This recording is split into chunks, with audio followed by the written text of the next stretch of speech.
Saludos a toda la afición de la lucha libre. Este que les habla es Michael Morales Torres, integrante del equipo de Lucha Libre Online, y tenemos el enorme privilegio de presentarles a nuestro invitado especial en la tarde de hoy, el artista que una vez fue conocido como Kizarny, actualmente conocido como The Warlord of Weird himself. Sin Bodhi is in the house. Mr. Bodhi, it is an honor for us to have you as our guest. How are you doing today? I'm good. Muchas gracias, hermano. ¿Cómo está?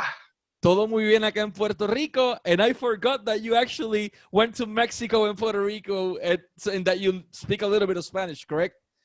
Sí. My Spanish is, I would always ask Hoovy, I'm like, hey, is my Spanish getting better? And he'd just be like, no. You speak like Cavernicola Spanglish at the best of days. I'm like, okay, well, I'm trying, so shut up, you know. Cállate. Cállate, win. And he would always kind of joke, like being the Cavernicola Spanglish was he would always tease me about that.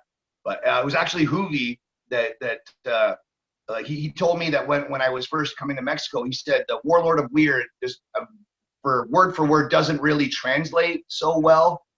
So I don't know what that even comes out to, but he just was kind of saying like it just doesn't sound right to say it like that. So he actually suggested Asesino de Payaso. And I was like, okay, so like the killer of clowns, I guess is how it really, like clown killer or clown assassin or clown killer. But I kind of liked that it, you know, I know like how in English and in Spanish we kind of put like the color or the something, the details in front of the noun. So instead of like the blue clown, we would say the clown blue, I guess in Spanish is how it would translate. So I liked that it sort of said the killer of clowns, which I kind of like better than the clown killer, because just me being kind of nerdy and attention to detail, you know, I like that because I'm 100% a legitimate circus guy, strongman, sideshow freak, all that stuff. I was never a payaso, but I just think like, I would kind of joke and say my whole premise is I feel like I'm wearing the clown paint because I'm stuck on a planet full of clowns. So everybody's crazy to me. I feel like I'm the only sane one. So I put the clown paint on to be in disguise amongst a planet full of clowns. So I feel when I'm killing all these clowns, it's exactly what I'm doing as opposed to. So there's my long diatribe of the Asesino de Payaso. Thank you, Juventud Guerrera. I'm gonna translate that incredible story to Spanish. En aquel momento, Simbori, Juventud Guerrera le dice, cuando Simbori le pregunta, ¿tu español, mi español está mejorando en algo? Simbori le dice a él, y Juventud le dice, en tus mejores días, pues estás hablando como un cavernícola, pero en Spanglish ahí, más o menos. Y era como que, cállate, Juvi, me lo estoy intentando, por lo menos está funcionando. Y la historia de su nombre es que en inglés es The Warlord of Weird, pero la realidad es que eso no tiene una traducción al español. Juvi le dice, mejor vas a ser el asesino de payasos, no el payaso asesino, el asesino de payasos. Y de esa manera entonces nace este nombre que, como él dice, él es un poquito nerdy en cuanto a ese tipo de cosas y le llaman la atención, y funcionaba perfecto con su personaje. Mr. Brody, you trained wrestling, and at the same time you earned a black belt. After that, you made, you know, your debut at CNE. My black belt, just like Bruce Lee would say, is very good to hold my pants up. Awesome. Dito Diaz, the fans will not fail if you have a black belt on it. So you made your debut in 2000 for CNE against El Fuego. Before that, you were, you were raised along with people like Edge and Christian. So this has always been part of your passions. How did you felt at the moment? You know, you made your debut for the first time, year 2000, El Fuego, your first actual professional match. What was going through your mind? He was not my first professional match. My first professional match was against an Italian-Canadian wrestler named Tony Mack. He's about maybe 6'4", a big guy. I think I was like maybe like thicker than he was, but he was very tall. He was fun, like he was funny, very like sort of like a comedic version of like The Rock, sort of is the best way maybe to explain him. But he was actually my very first pro wrestling match. And how was your experience going? My dogs are going to freak out. I apologize. My local perros. So I'm sorry. I don't know how you say mailman in Spanish, but Cartero. Mailman. And they want to kill the mailman like usual. They're living the cliche. My dog is exactly the same. He gets violent when he sees the mailman, so I can definitely relate to that.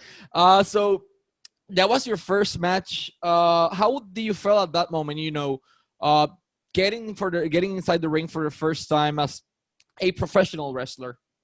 So when we were training, my original trainer, Rob Hutchinson, trained Edge, Christian, Gail Kim, Trish Stratus, Johnny Swinger, so many wrestlers, Beth Phoenix. He always would tell us that you're going to start as a technical because the rudos sort of lead the pace, like almost like in a tango, one person leads the dance, and then the other person follows. So it was easier for the villain, for the heel, for the rudo to lead the dance because they were usually more experienced. And the heel's emotions are much more complex than the babyface, than the technical emotions. So meaning the good guys, the technicals, can only come straight forward to fight the good fight. They have to just, whatever you're throwing at them, they have to put it in. And I'm sorry, I apologize for my pop-ups. I'm just a stupido payaso. I don't know how to turn off my notifications. That's okay, sir. But he would say, like, you know, the baby faces, the technicals are always fighting honorably. But the villains, they could always zigzag all over, and they could whoa, and all this stuff. So they could really dictate the pace at from an easier position. And they were more experienced usually. So it was just better to have the more experienced guy, which was more likely the villain, lead that dance. So, okay, no problem. And then, but all of a sudden he says, hey, I don't have enough bad guys. I don't have enough rudos. You're going to start next week. Por favor, think of a name. You're going to be the bad guy. I'm like, oh my goodness. My brain was all, turned upside down because I'm thinking the whole time he's saying technical, and all of a sudden, rudo. So I'm like, oh no, okay. So that just in my head because I was trained the exact opposite way. And the other guy too, he wasn't, he maybe had a couple more matches, maybe, I think. So we were both brand new. And that day, to this day now, whether I'm wrestling in front of 20 people or 50,000 people, I always have the butterflies in my heart and in my chest. As soon as I walk through the curtain, okay, no problem.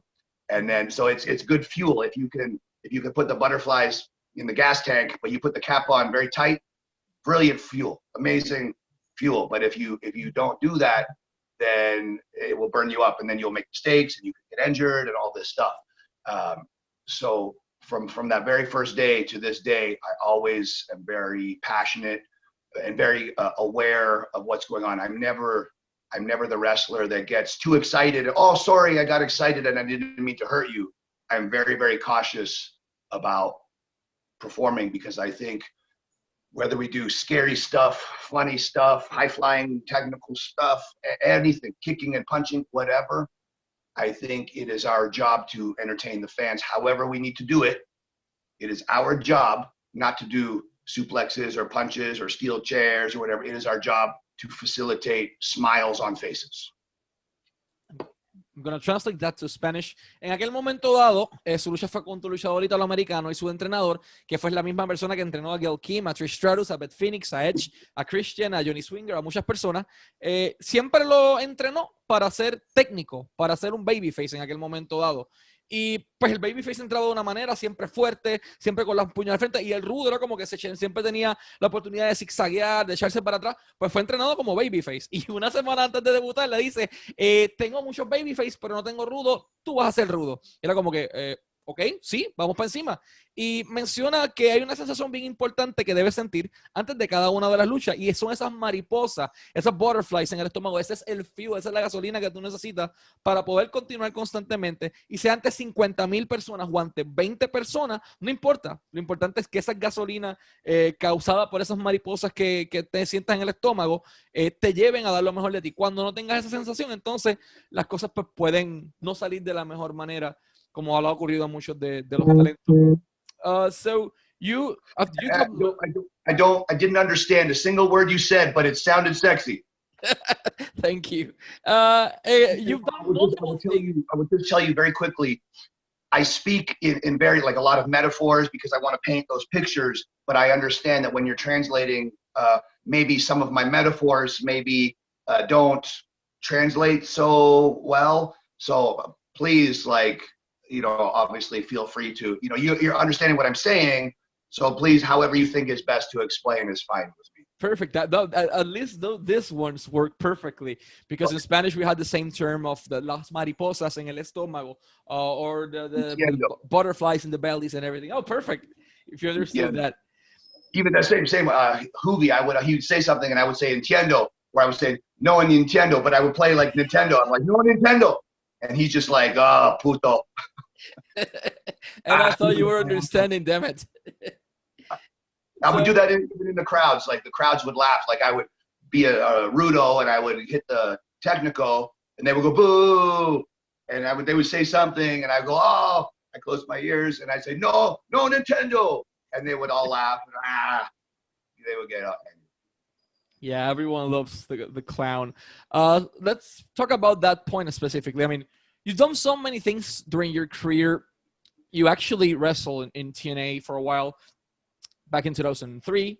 But during the multiple things you've done in your career, you wrestle, multiple dark matches in WWE before getting signed in 2007.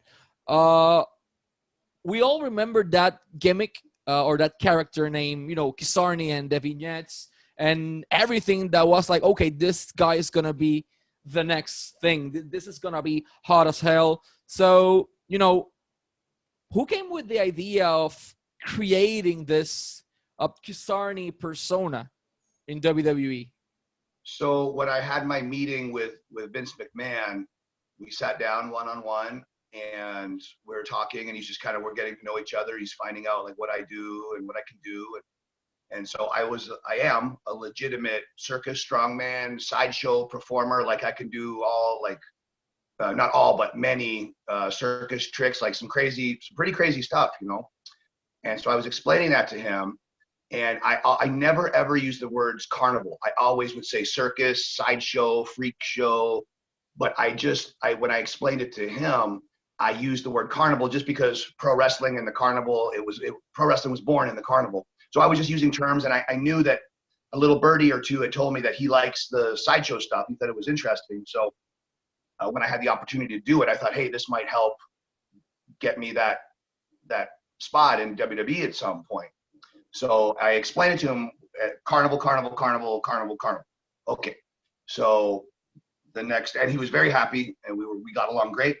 And the next day, I guess when I said carnival, that's what triggered his brain. So he said, you're going to be Kizarny, which is Carney for Carney. When you speak the long lost language of like the Carney secret, dialect. And so he's like, it's Carney for Carney. And I was, okay, jefe, and that's how I got the name. Like I chose to look like that. Like I'm always trying to evolve and do new things. I don't want to be stale. I always want to be like a butterfly, like a caterpillar. You put a cocoon and you come out with new wings, new butterfly. I always try to rebirth. So like I look very different then from like the new church at TNA. And then before that I looked different. And after that I looked different. And now I look different. But when I had explained that to Vince, that's kind of what he saw as far as the name. And he asked me if I could speak Carney. And I said, si, papi, yes, I can. Yes, this is Kizan. And he goes, okay. So that had me speak that. And that's what we did. Wow. I know that's a lot for you to repeat. So I don't know how you're going to remember that, because I don't even remember that. I did. So, en el año 2007, él tuvo muchos dark matches y eventualmente llegan a este personaje de Kizarny en WWE. ¿Cómo llega Kizarny a WWE? Esta idea simple. Se reúne Sin Body con Vincent Kennedy McMahon, el dueño de la empresa, y en aquel momento dado, a algún pajarito, como él dice, le dijo a él que a Vince McMahon le gustaba estas cosas de los sideshows, de los circos, de los carnavales, y de esa manera como que durante toda la conversación las palabras que utilizaba era carnaval, y parece que eso fue lo que se le quedó en la cabeza grabado a Vince McMahon, porque cuando anteriormente no utilizaba ese término, siempre utilizaba circo. Él trabajaba como strongman de un circo de igual manera, entre muchísimas otras cosas que llegó a hacer en varios puntos de su carrera. Entonces todas estas cosas podía hacerlas y esa era la manera de él ganarse un spot en el roster. Cuando llega el momento dado, en la próxima semana, que Vince McMahon se le acerca, ok, le dijo, tu nombre va a ser Kizarny. ¿Por qué motivo? Pues Carney, de la antigua lengua, de los mismos carnavales. Y le preguntó si podía hablar ese dialecto y sí, papi, sí puedo hacerlo, y lo hizo. Él habló un poco de la manera en que pudo hacerlo, y de esta manera es que nace Kizarny. Fue una idea, él eligió verse cómo se veía, y él siempre trata de reconstruirse, este capullo constantemente, eventualmente a la mariposa, y ha tenido varias fases en su carrera. No es lo mismo lo que vimos en TNA que lo que vimos en WWE como Kizarny, que lo que vemos ahora como Sin Body, y es parte de ese proceso de reconstrucción que ha tenido. Your first match, man, it was against none other than MVP on SmackDown, and you got out with the W. How do you feel, making your official debut as Kizarny in a televised match? So, my dogs are all rudos.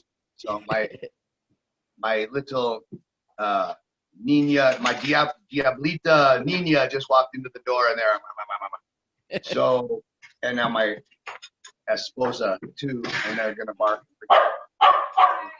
Rudos. Pero Rudos. Heel by nature.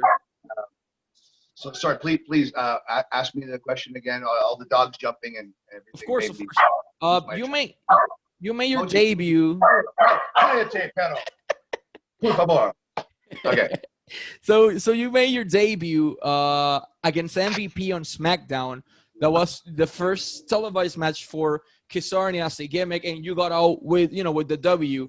How do you felt, getting that win, getting outside of there, performing as Kizarny as this completely new gimmick that you created along with Vince McMahon? So I only had some small stuff on TV, like the vignettes and the Battle Royal for the Money in the Bank and the MVP match. But I wrestled many live events for SmackDown. So it was always me and Chavo, me and MVP, and a couple other guys, me and Eric Escobar and some other guys. And I can tell you some funny story. You were asking about Mexico and about Puerto Rico. I can tell you some stories. Eric Escobar is a phenomenal wrestler from Puerto Rico. And so we were never like the first match on the show. We were always somewhere in the middle. But like, I'm basically this new guy. So basically an independent guy. And I'm in the middle of a show full of Undertaker, Big Show, Edge and Christian, Hardy Boys, Triple H, and more and more. So I would come out, and I just remember getting in my head, like, again, putting the Mariposa, put it in the gas tank, and just, okay, here we go, putos, and the crowd would be happy. The producers were happy. Everybody was happy. So it was fun. Like, I love it. I love being in front of the crowd. Like, always, again, like I told you a few minutes ago, even if it's in front of 20 people or 20,000 people, I get the healthy amount of butterflies, but then I know how to contain it and use them as the fuel. So I always took it as a challenge, or it was fun. Like, I couldn't wait to get out there in front of the people. If that maybe helps explain it. I'm going to translate that to Spanish. Tuvo varias luchas, dark matches anteriormente, live events, contra Chavo Guerrero, contra MVP, contra Eric Escobar, contra múltiples personas. Entonces, cuando tú veías el cartel, tú veías a Undertaker, tú veías a los Hardy Boys, tú veías a Chris Jericho, entonces veías a este luchador independiente llamado Kizarny, y era como que, pues, era el momento de ponerle las mariposas al tanque en el estómago, y como él dijo, porque tengo que hacerlo, con el vamos puto, vamos para encima, vamos a dar lo mejor de nosotros. Y obviamente no importaba si fuese ante 20 personas o ante 20,000 personas, lo importante aquí era siempre dar el máximo de sí mismo. Among the many things you've done, I was never worried about, like, I know so many wrestlers in every company, independent companies and the biggest companies, are always worried about their spot and being very protective of their spot. I was never like that.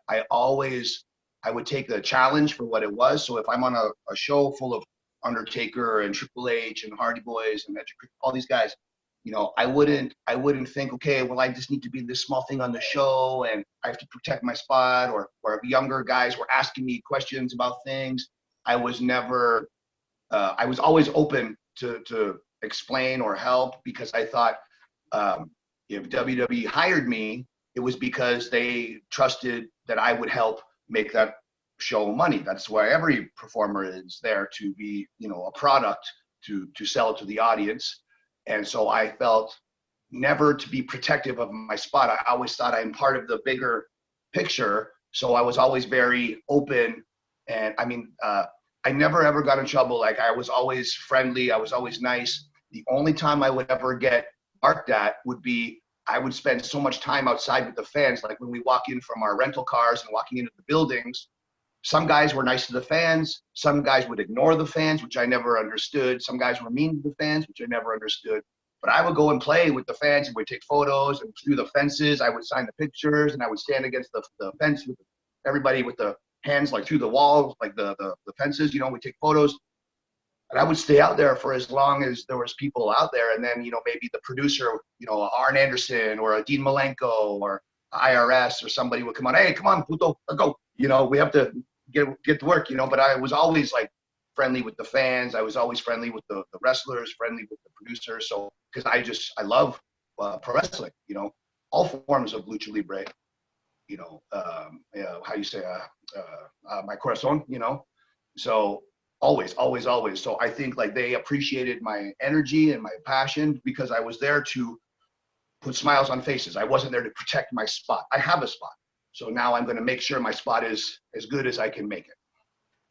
So I'm going to translate that to Spanish. En aquel momento dado, él menciona que no estaba preocupado por su lugar en el roster o por su posición en el roster como lo preocupaba a otras personas, sino que él siempre iba a hacer el trabajo que tenía que hacer.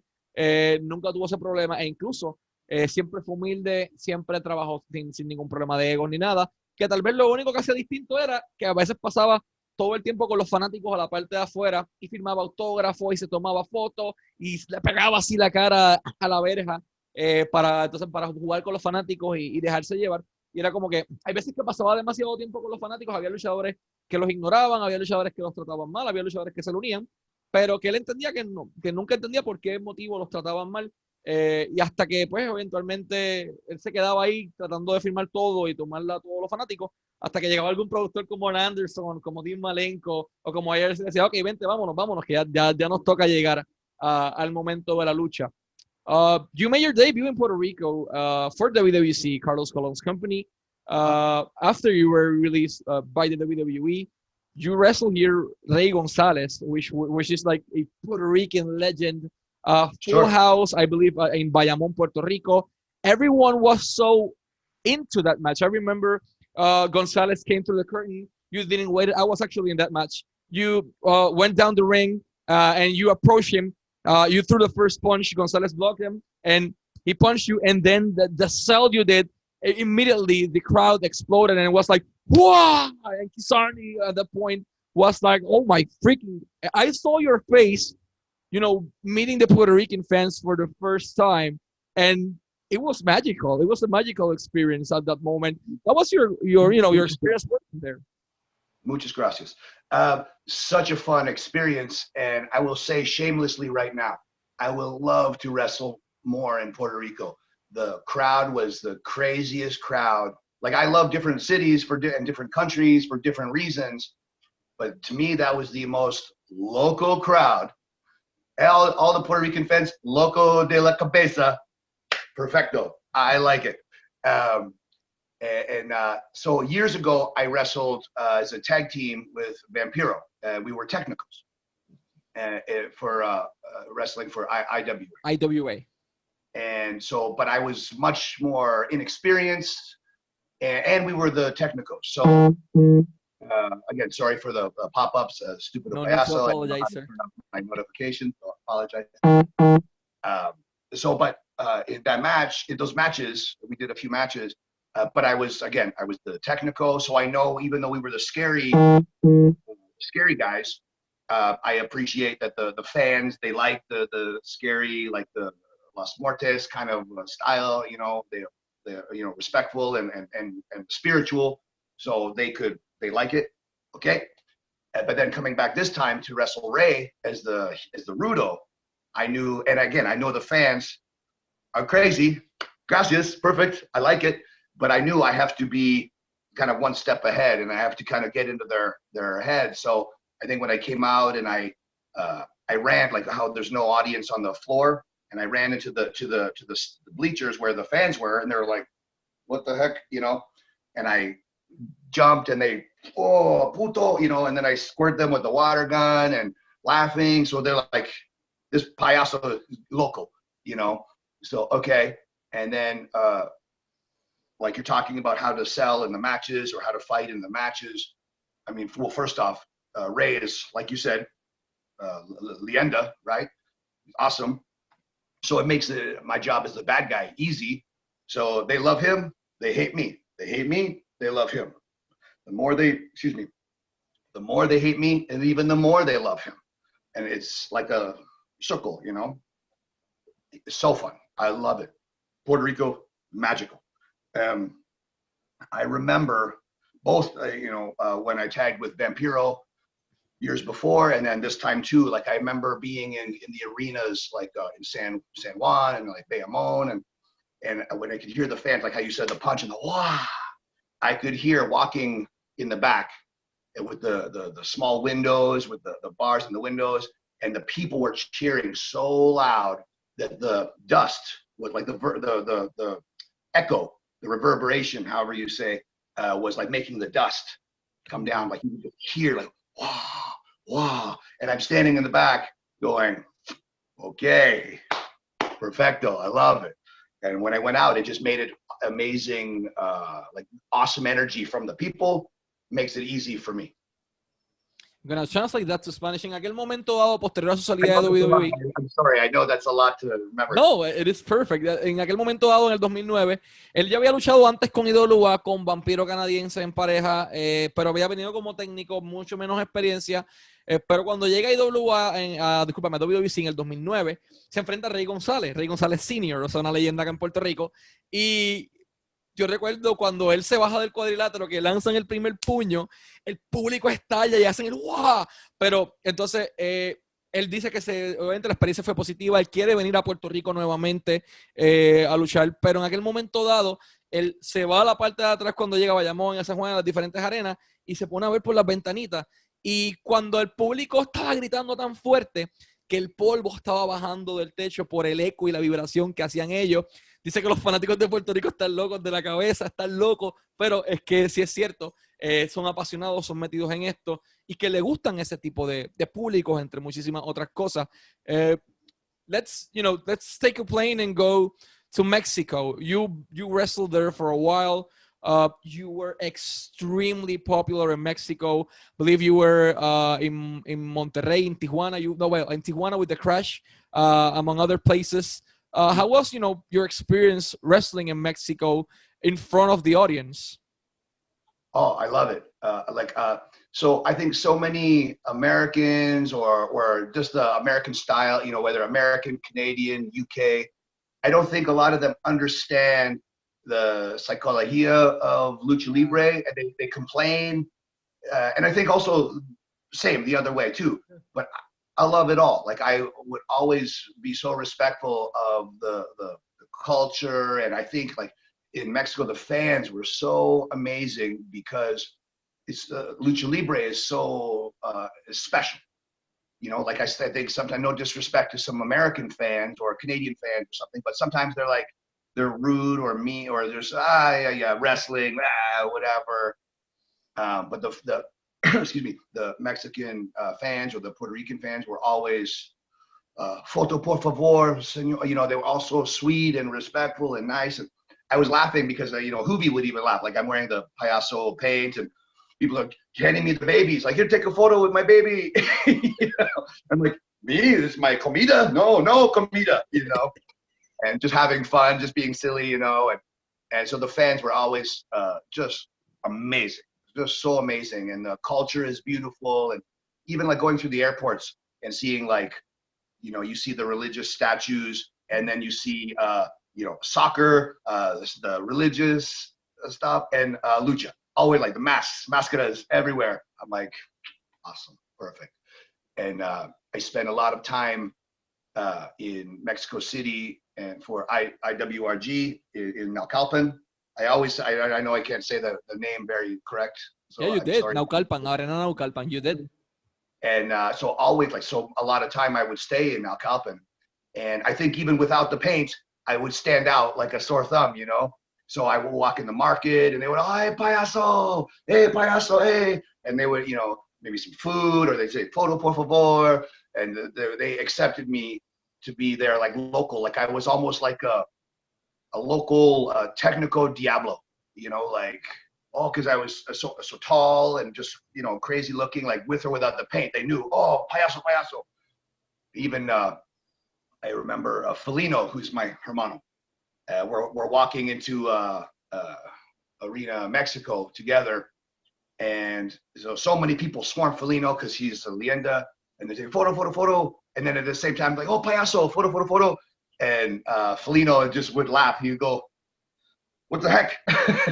He goes, like you stand out like a sore thumb, you know, like laughing, like he goes like, because he was the one maybe in the main event or something, and I was a guest. So they're like, hey, so many people like you, but you're a rudo, you know? So he was always laughing and thinking like, just crazy. I'm gonna translate that to Spanish. En aquel momento dado, él llega a México y hace un tour de diferentes hadas, pero donde más tiempo estuvo fue en la Arena Naucalpan con IWRG. Y en aquel momento dado, con este maquillaje de payaso, los tatuajes, un tipo grande, y aún así los fanáticos se le acercaban y le daban los bebés, como que, tómate una foto con los bebés. Y era como que, wow, excelente. Él llega al aeropuerto y se topa con que hay tres cosas: las estatuas religiosas, el fútbol, el soccer y máscaras de lucha libre. Y entonces esa mezcla crea un buen balance en el país y como que perfecto, eso me gusta. Llega a México y en un punto lo aceptan como un local más. Va al supermercado y ahí sí la máscara lo reconocían, oh, payaso, o le regalaban comida o le pedían fotos. Y eventualmente cuenta una historia con Felino particularmente, que es su hermano, como él dice, que está en un supermercado y era como que, oh, vamos a tomar fotos. Los fanáticos le pidieron fotos, como que, pero tú eres rudo, no importa, vamos a tomarnos fotos. Y le pedían fotos. El público siempre muy respetuoso, muy amable, pues bastante religioso, pero siempre tuvieron un cariño especial por él. You were part of like a small select group of foreigners that were accepted in Mexico. Jeff Jarrett was one, even though he was really hated. Sam Adonis was another one, and you, because Vampiro is basically considered Canadian. Right. And I am Canadian, but I think when they see this, they don't think about any certain area, just maybe just, you know, I'm just not from Mexico. They think maybe just the circus, you know, like they don't care where the circus is, you know. But I cannot tell you enough how much respect I have for Lucha Libre and for Mexico, because everywhere I went, and I'm not naive, I know all over the world there's nice people and not nice people, but in my experience, I found everybody was so friendly and so nice and so polite and just so respectful, and just it's a pleasure to be around. And I'm not trying to kiss Mexico's ass. I'm just saying it how I see it. The same thing with Puerto Rico. Everybody was so friendly, and I loved it so much. And so many of the wrestlers were such, like, when we say brother, like wrestlers always say brother. We don't say brother because that's what Hulk Hogan says every week. We say it because we mean it. We say it because it is our fraternity. Okay, so down there, I would always see, like, by example, I would see it, and I would try to be the same. I was friendly, but like I would see the level of brotherhood. And I understand, yes, sometimes maybe not so bueno, but for what I always saw, from my personal experience, hermano, okay? So like so many guys that they didn't have to help or be nice, but they were always helpful, or always good brothers. Garza Jr., Damien 666, Bestia 666, Psychosis, Ninja, Ultimo Ninja. Mil Muertes, Ricky Banderas, Felino, Matemático, my hermano. Mucho respeto. Juventud Guerrera. And then same, like the promoters, like Mr. Moreno from IWRG. Everybody was so nice to me. And I would always, like, I would never expect anything. I would just work hard. I love what I do. I think so. It was easy for us to get along. And also too, like, again, I practice Spanish. So I had no Spanish, but I'm always practicing little poquito, poquito, you know, getting a little bit more. So I think they appreciated I was trying, that I didn't come expecting them to speak English and to make it convenient for me. I wanted to make it convenient for them. I wanted to respect that when in Rome, like, I was a stranger in a strange land. I want to, you know, I want them to be happy that they invited me to their promotion and to their country. I want to not disappoint them. No, translate that to Spanish. En aquel momento dado, bueno, y todavía dice que siente un gran respeto por México, por Puerto Rico, por estos países, por la cultura de la lucha libre en sí. Y dicen que lo que es una hermandad, es una fraternidad entre hermanos. No es, dicen que son hermanos porque Hulk Hogan dice brother todo el tiempo, no. Es porque literalmente son hermanos, todo el tiempo se llevan juntos. Y, o sea, Garza Jr., Bestia 666, Damián 666, menciona a Juventud Guerrero, a Felino, a muchos de los talentos que crea este bond, este lazo con ellos en aquel momento dado. Y simplemente esa cultura de respeto. Él dice que él aprendió español o un poco de español, no porque él quería saber decir ciertas cosas, sino por el respeto que le tiene a tanto a los promotores, a la industria en general, al fanático, para poder darle lo mejor de sí mismo. I also want to say something else in Spanish. Pueden seguir a Sin Bodhi en todas sus redes sociales. Instagram, @SinBodhi, SINNBODHI, @SinBodhi en Instagram. Twitter, @SinBodhi de igual manera, @SinBodhi en Twitter y en Instagram. Facebook aparece como Sin Bodhi de igual manera, Sin Bodhi. Y en YouTube también lo pueden buscar como Freak Show Wrestling, YouTube Freak Show Wrestling, y prowrestlingtees.com/Sin Bodhi, prowrestlingtees.com/Sin Bodhi para toda la mercancía de camisetas de este caballero. First of all, sir, it's been, more than an honor to have you here as our guest. Before we go, I wanted to do one last question. The pro wrestling industry, it is currently on a difficult state. Except for Mexico and India, it is no secret that the audience is decreasing worldwide. It happened in Puerto Rico. It's been happening in the US, Canada, basically everywhere except for those two countries. You're a wise man. You've been in this industry for more than 20 years. In your opinion, what do you think the pro wrestling industry needs in order to attract a bigger fan base and engage those fans that, are casual fans that goes inside the TV, they like are changing the channel, see it for the first time so they can, tune in the next week? So I think everywhere that I've gone, I see some similar mistakes and some similar successes.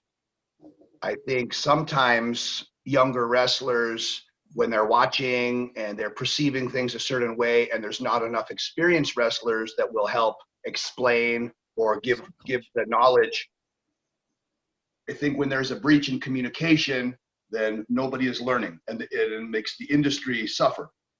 So if old school guys don't want to give the knowledge, and the new school guys don't want to hear the knowledge because, what do you know, you're old, and then the old guys, what do you know, you're young, then no good communication. So when they communicate and they can learn from each other and evolve, then it's better.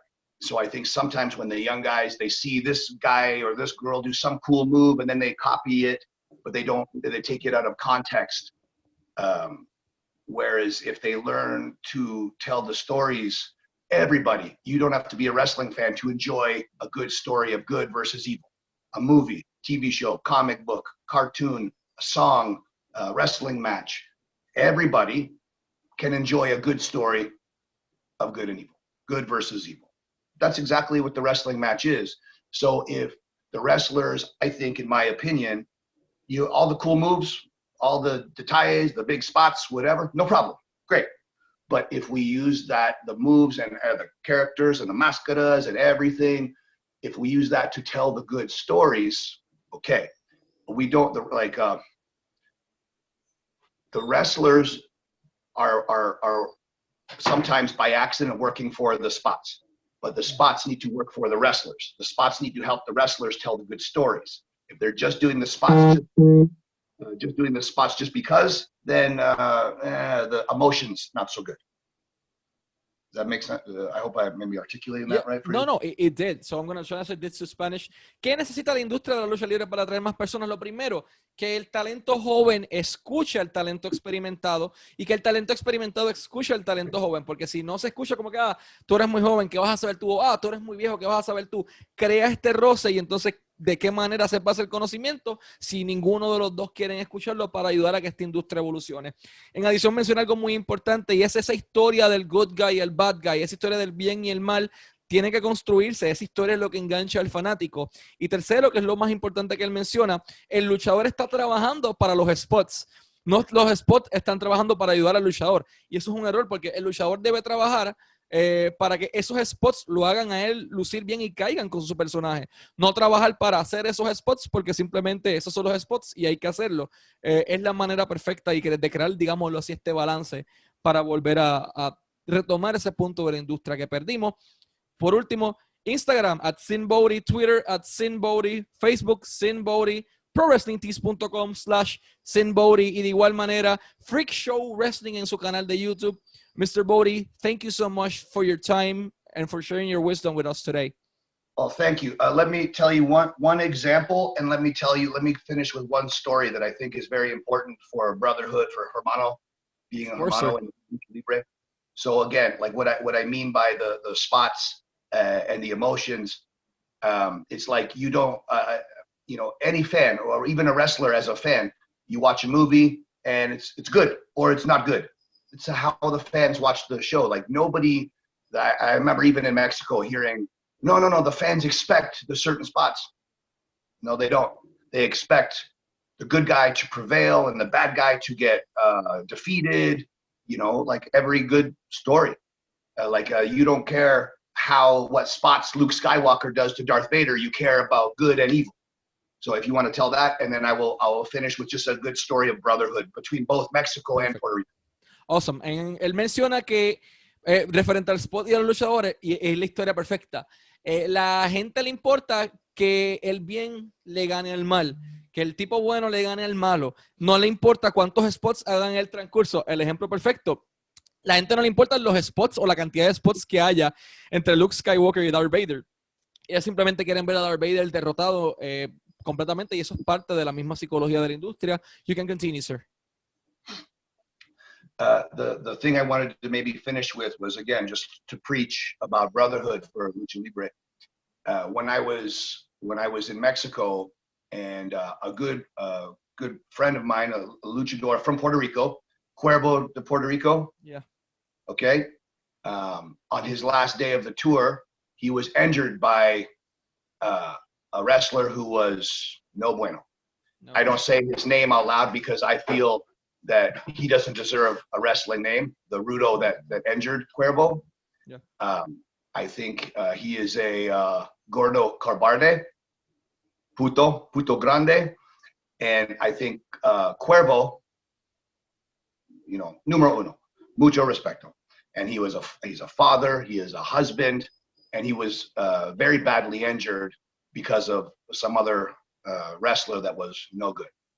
So I was so proud to see and be a part of wrestlers come together to do like a benefit show for him. And I don't think that they do so much of that a lot of other places, like in Canada or the US or something. Like it's sort of every man for himself. But there, it was such a brotherhood, and seeing, so many wrestlers, LA Park, Penta, Mates Matico, all these, so many, Rush, so many guys, and I was there, Hoovy, all these guys were there, and they didn't take any money. They took all the money went to the hospital. The promoters took no money. They went to the hospital, and the fans were like so packed, like you couldn't even move in there. And just to see the respect and the love of like the brotherhood and of Lucha Libre, man, it was amazing. And just to see how the wrestlers were so respectful too. Also, to like the young guys were respectful to the old guys, and the older wrestlers were respectful to the young guys. Like Mate Matico, one of my good hermanos. Okay, so like when I remember getting to the show, and I met Solar, and I said, "Cómo está, señor?" And he said, "Payaso, sin body."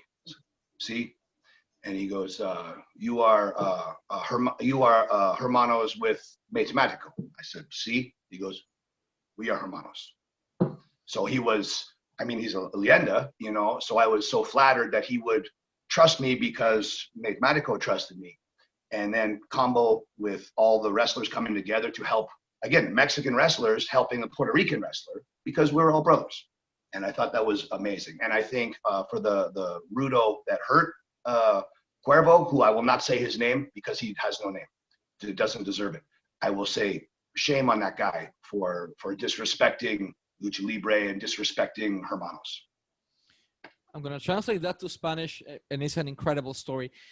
Cuervo fue lesionado anteriormente en México en su último día del tour, Cuervo de Puerto Rico, porque un anormal de la vida con un cylinder block, todo el mundo recuerda el accidente, no merece mencionar su nombre, no merece pautarse porque el tipo no merece llamarse luchador.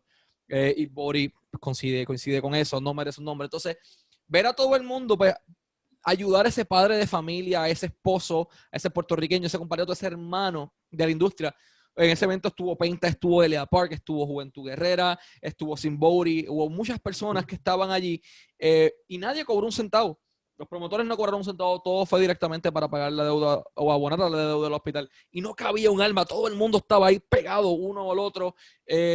Y simplemente todo el mundo se desbordó en cariño por eso mismo, por la hermandad dentro de la industria de la lucha libre. Y conoce a Solar, el Solar, una leyenda de México, le da la mano y le dice, payaso, Bodhi, yes sir, I'm seeing Bodhi. Y tú eres hermano de Mátimo, sí, pues ahora tú eres mi hermano de igual manera. Y obviamente el que le hayan dicho esas palabras simplemente se sintió halagado. Y es eso, la misma hermandad de la industria de la lucha libre.